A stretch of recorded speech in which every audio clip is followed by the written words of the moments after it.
नमस्कार प्रभाती किचन रे आपण समस्त को मो तरफ अनेक अनेक स्वागत।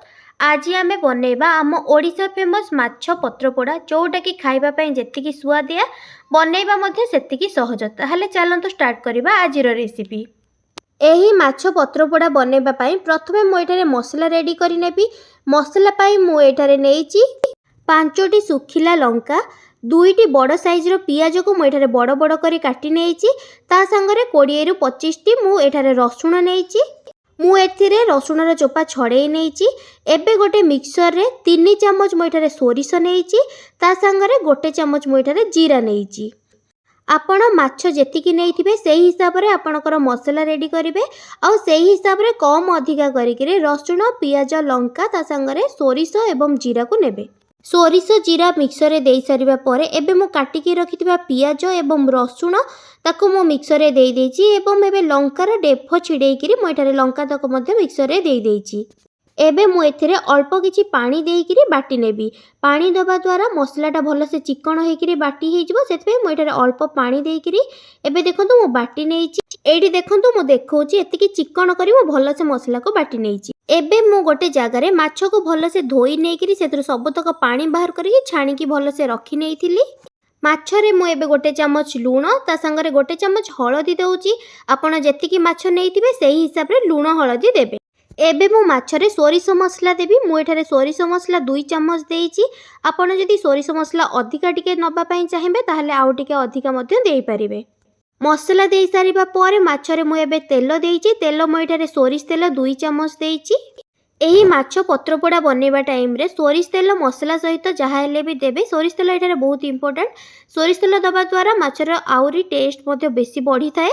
तेल देई सारिबा परे माछ को मु भल से एठारे हाथ रे गोळेई नउची जेमती मसला सहित भल से माछ गोळेई हेइ जिवो। से हिसाब रे मु माछ को भल से एठारे गोळेई नेइची।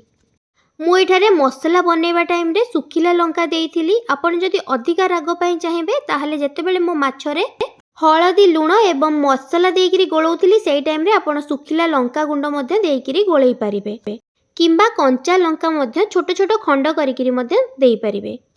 एबे माछ सबको मु मसला सहित भल से गोळेई नेइची। एबे माछ को साइड रे रखिकिरी मु एबे कदली पत्र को आनिकिरी एही परी छोट छोट खंड करी काटी नेइथिली। एबे सेही पत्र को गैस रे मु रखिकिरी टिके सेकी नउची जहा द्वारा जेतेबेले हमें माछ कदली पत्र रे देइकिरी पत्र पोड़ा पई ताकू फोल्ड करिबा सेही टाइम रे कदली पत्र आ भांगी जीवनी। एही भाबरे मु गोटी गोटी करी सबुत कदली पत्र मु एठारे गोटी गोटी करी सेकी नउची।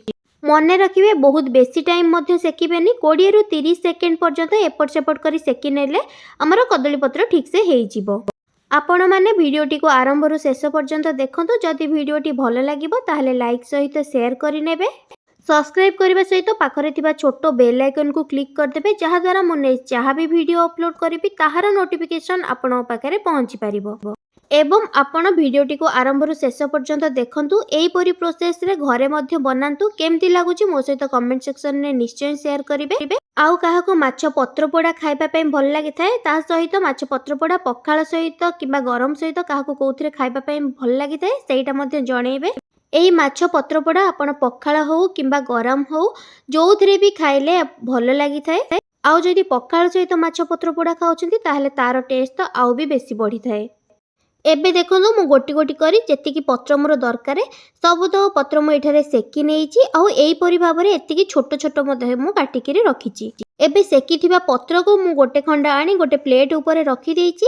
सेथिरे गोळेइकी रखिथिबा माछ जोटा कि मु मसला रे गोळेइकी रखिथिली सेथिरो गोटे खंड माछ को आनिकिरी पत्र रे रखी देइची। एबे पत्र रे रखिबा पर मु ता ऊपर आउ किछि मसला मध्ये आनिकिरी रखी देइची। मसला टिके बेसी देबे। मसला बेसी दबा द्वारा जेतेबेले माछटा पोड़ी जीवो ता संगरे ता मसलाटा पोड़ी गले तार से मसला खाइबा पई बहुत भल लागि थाए। सेति पई टिके बेसी मसला दोथिबे जेतेबेले माछ देबे।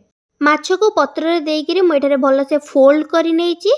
एही परी भाबरे मु एठारे फोल्ड करिकिरी एबे सूतारे मु ए पत्र को माछ सहित एठारे बांधी नेइची। एही परी भाबरे मु एठारे बांधी देइची सूता द्वारा। सूतारे बांधी दबा द्वारा पर आमर पत्र खोलिबनी। जेतेबेले आमे कड़ाई रे देइकिरी एपट सेपट करिबा सेही टाइम रे पत्रटा खोलिबनी। सेतिबे मु एठारे सूतारे चारिपटु भल से बांधी नेइची।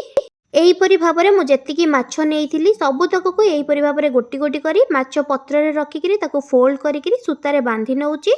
ମୁଁ ଏଠାରେ ସବୁତକ ଦେଖାଉନି, ଗୋଟେ ଦୁଇଟା ଏହିପରି ଭାବରେ ବାନ୍ଧିବାର ଦେଖାଇ ଦେଉଛି। ତାପରେ ଶେଷରେ ସବୁ ବାନ୍ଧି ସାରିବା ପରେ ଆପଣଙ୍କୁ ଦେଖାଇବି।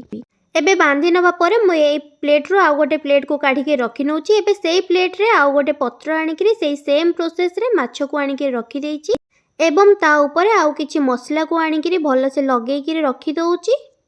ମସଲା ଦେଇଦେବା ପରେ ଚାରିପଟେ ମସଲାକୁ ଭଲସେ ମୁଁ ଲଗେଇ ନେଇଛି। ଲଗେଇ ନେବା ପରେ ମୁଁ ଏଠାରେ ମାଛକୁ ସେଇ ପତ୍ର ଦ୍ୱାରା ଭଲସେ ଫୋଲ୍ଡ କରି ନେଇଛି। ଫୋଲ୍ଡ କରିବା ପରେ ମୁଁ ଏଠାରେ ସେଇ ସୂତାରେ ଭଲସେ ବାନ୍ଧି ଦେଇଛି, ଯେମିତିକି ପତ୍ର ଖୋଲିଯିବନି। ସେଇ ହିସାବରେ ମୁଁ ଭଲସେ ଫୋଲ୍ଡ କରିକିରି ବାନ୍ଧି ନେଇଛି। ଏବେ ସବୁତକ ମାଛକୁ ମୁଁ ଫୋଲ୍ଡ କରିକିରି ବାନ୍ଧି ନେଇଛି। ବାନ୍ଧି ସାରିବା ପରେ ମୁଁ ଏବେ ଗୋଟେ ତାୱା ଗରମ କରିଛି। ଆପଣ ଚାହିଁଲେ କଡ଼େଇ ମଧ୍ୟ ନେଇପାରିବେ। ମୁଁ ଏଠାରେ ତାୱା ନେଇଛି। ତାୱାରେ କିଛି ସୋରିଷ ତେଲ ଦେଇଛି। ତେଲ ଦେଇ ସାରିବା ପରେ ତେଲ ଆମର ଟିକେ ଗରମ ହେଇଯିବା ପରେ ଏବେ ତାୱାରେ ଯେତିକି ମାଛକୁ ମୁଁ ବାନ୍ଧିକିରି ରଖିଥିଲି ପତ୍ରରେ, ସେଇ ମାଛକୁ ମୁଁ ଏଠାରେ ଗୋଟି ଗୋଟି କରି ତାୱାରେ ସବୁତକ ଦେଉଛି। ମାଛ ପତ୍ରପୋଡ଼ା ବନାଉଥିବା ଟାଇମ୍ରେ ଗ୍ୟାସ୍କୁ ସବୁବେଳେ ସ୍ଲୋ ଫ୍ଲେମ୍ରେ ରଖିବେ। ସ୍ଲୋ ଫ୍ଲେମ୍ରେ ରଖିକିରି ମୁଁ ଏଠାରେ ତାୱାରେ ମାଛକୁ ଦେଉଛି। ଗୋଟି ଗୋଟି କରି ମୋର ତାୱାରେ 4ଟି ଏବେ ଜାଗା ହେବ, ସେଥିପାଇଁ ମୁଁ ଏଠାରେ 4ଟି ମାଛକୁ ଦେଇକିରି ଏବେ କିଛି ଟାଇମ୍ ପର୍ଯ୍ୟନ୍ତ ମୁଁ ଏଠାରେ ଘୋଡ଼େଇ ନେବି। ମାଛ ଭଲସେ ସିଝିବା ପାଇଁ ଗ୍ୟାସ୍କୁ ସ୍ଲୋ ଫ୍ଲେମ୍ରେ ରଖିବା ପରେ ପ୍ରତି 2ରୁ 3 ମିନିଟ୍ରେ ଗୋଟେ ଥର ଲେଖା ମାଛକୁ ଏଠାରେ ଓଲଟେଇ ନେଉଥିବେ। ସେହି ପର୍ଯ୍ୟନ୍ତ ମାଛକୁ ଓଲଟେଇ ନେବେ ଯେଉଁ ପର୍ଯ୍ୟନ୍ତ କଦଳୀ ପତ୍ରର କଲର୍ ଚେଞ୍ଜ ନ ହେଇଛି ଆଉ ପତ୍ରଟା ଆମର ଟିକେ ପୋଡ଼ା ପୋଡ଼ା ନ ହେଇଯାଇଛି। କଦଳୀ ପତ୍ର ଯେତେବେଳେ ଟିକେ ବେଶୀ ପୋଡ଼ି ପୋଡ଼ି ହେଇଯିବ ସେତେବେଳେ ଜାଣିବେ ଆମର ମାଛ ପତ୍ରପୋଡ଼ା ହେଇ ବି ଯାଇଛି। ସେହି ପର୍ଯ୍ୟନ୍ତ ପ୍ରତି 2ରୁ 3 ମିନିଟ୍ରେ ଗୋଟେ ଥର ଲେଖା ମାଛକୁ ଓଲଟେଇ ନେଉଥିବେ। ମୁଁ ଏଠାରେ ପ୍ରତି 2ରୁ 3 ମିନିଟ୍ରେ ଗୋଟେ ଥର ଲେଖା ଓଲଟେଇ ନେଉଛି। ତାପରେ ମାଛକୁ ଆଉ ଥରେ ଘୋଡ଼େଇ ବି ନେଉଛି, ଯାହାଦ୍ୱାରା ଘୋଡ଼େଇବା ଦ୍ୱାରା ମାଛଟା ତା ଭିତରେ ଭଲସେ ସିଝିଯିବ ଏବଂ ପତ୍ର ଟିକେ ବେଶୀ ପୋଡ଼ିବା ଦ୍ୱାରା ବୋଥ୍ ସାଇଡ଼୍ରେ ମାଛ ଭଲସେ ହେବା ସହିତ ମାଛ ଭିତରୁ ମଧ୍ୟ ତା'ର ଟିକେ କଲର୍ ଚେଞ୍ଜ ହେଇଯାଏ, ଟିକେ ରେଡ୍ କଲର୍ ହେଇଯାଏ ଆଉ ଟିକେ ମାଛ ହାଲକା ପୋଡ଼ିଲେ ବେଶୀ ଭଲ ଲାଗିଥାଏ ଖାଇବା ପାଇଁ। ଏବେ ଦେଖନ୍ତୁ ଦୁଇ ପାଖରେ ପତ୍ର ଗୁଡ଼ା ଭଲସେ ପୋଡ଼ି ଯାଇଛି। ଏଇ ଟାଇମ୍ରେ ମୁଁ ମାଛକୁ କାଢ଼ି ନେବି ଗୋଟେ ପ୍ଲେଟ୍କୁ। ମୁଁ ଏଠାରେ ସବୁତକ ମାଛ କାଢ଼ି ନେଉଛି।